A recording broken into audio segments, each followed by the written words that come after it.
Okay, let's jump straight into it. If you're tackling the Cambridge Computer Science papers, whether that's syllabus 0417, 0478, 2210, or even 9618, you absolutely have to understand the invisible infrastructure connecting our world. I'm talking about computer networks. We use them every single day, but today we're going to break down exactly how our devices talk to each other across the globe. No fluff, just the core concepts you need to master. Let's build this from the ground up.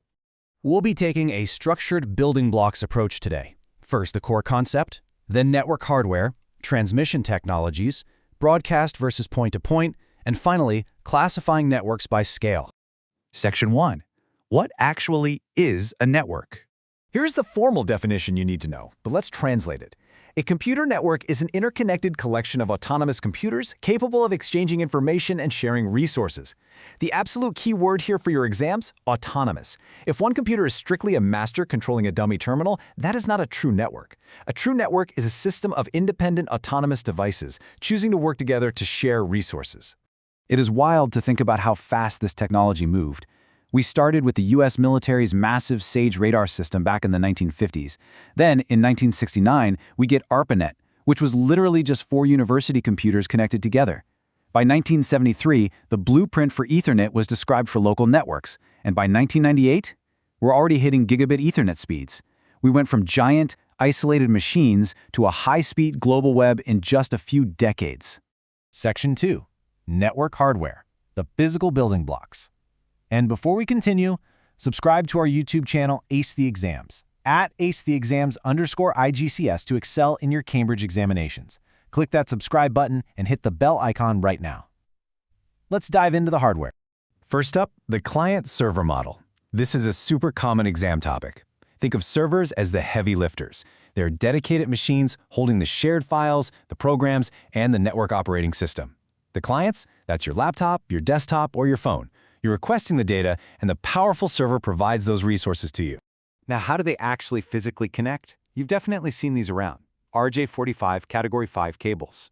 Even with all our Wi-Fi, these physical copper cables are still the fundamental highways of our local area networks, physically linking devices together. But your computer can't just plug into a cable and magically understand it. Every single device needs a network interface card, or NIC. Think of the NIC as the ultimate translator between your device and the network. It takes your computer's data, formats it, sends it out, and translates incoming signals back into bits you can actually use. Okay, pay attention, because examiners love testing the difference between a hub and a switch. A hub is kind of basic. It gets a request and just loudly broadcasts it to every single device on the network. Everyone has to check if the data is meant for them. It's totally inefficient. But a switch? A switch is smart. It looks at the physical device addresses, checks its specific ports, and sends the data directly and privately to the exact destination. It's significantly faster and more secure. So a switch handles your local network. But what if you want to connect 2 entirely different networks together or share a single internet connection? Enter the router. The router acts as the central traffic director, managing data flowing between multiple distinct networks and the outside world. Section 3. Transmission technologies, wired versus wireless. And hey, stop scrolling. Subscribe to our YouTube channel, Ace the Exams, at acetheexams_IGCS to excel in your Cambridge examinations.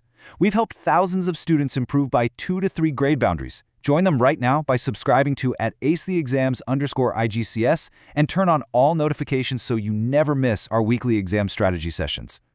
Let's look at your wired options. You've got standard twisted pair wire, literally copper wires twisted to cancel out signal crosstalk, hitting around 100 megabits per second. Coaxial cable steps it up with better insulation for higher speeds, around 500 plus megabits. But fiber optics, that is the absolute gold standard. We are talking about shooting data as literal pulses of light through tiny glass filaments at trillions of bits per second, plus 0 electromagnetic interference. It's mind-blowing.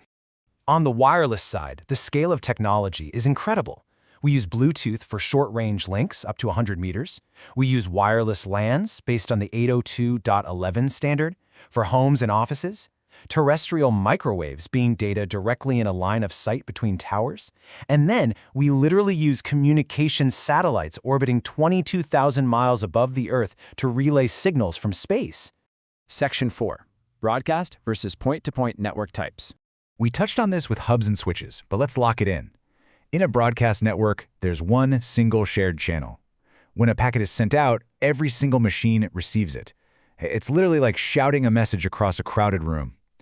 Point-to-point networks, on the other hand, use dedicated, individual links between specific pairs of machines. Think of it like a private phone call. It gives you direct, secure data transfer with very low latency. Section 5. Classifying networks by their physical scale. This builds up so logically. Step 1 is a PAN, Personal Area Network. That's just Bluetooth devices operating around a single person. Step 2 is your LAN, Local Area Network, covering a single building like your home. Step 3 is a CAN, Campus Area Network, linking multiple LANs together across the university setting. And Step 4 is a MAN, Metropolitan Area Network, spanning an entire city. Why do massive enterprises bother building these out? Because the benefits are huge. They get to share expensive resources and equipment. They achieve high reliability by keeping redundant copies of critical files across the network. They save massive amounts of money using the client-server model rather than buying giant mainframes. And it's incredibly scalable. You just add processors as you grow. Now, students who implement these strategies see an average improvement of 2 grade boundaries, but only if they practice consistently with our weekly videos. Here's your final reminder. Subscribe to our YouTube channel, Ace the Exams, at acetheexams_IGCSE to excel in your Cambridge examinations. Subscribe right now to @theacetheexams_IGCSE and click that bell. Don't let another exam pass you by. Let's wrap this up with a reality check. The Internet of Things is extending this connectivity to everyday objects. Take a second to look around your own network right now. Between your phone, your smart TV, your laptop, maybe a smartwatch, how many autonomous nodes are silently exchanging data right this second? The scale is staggering. Drop a comment below with your target grade for computer science and the biggest challenge you're facing. Our team responds to every comment. Like and share this explainer with a study partner. Ace the Exams. Your Cambridge success starts here.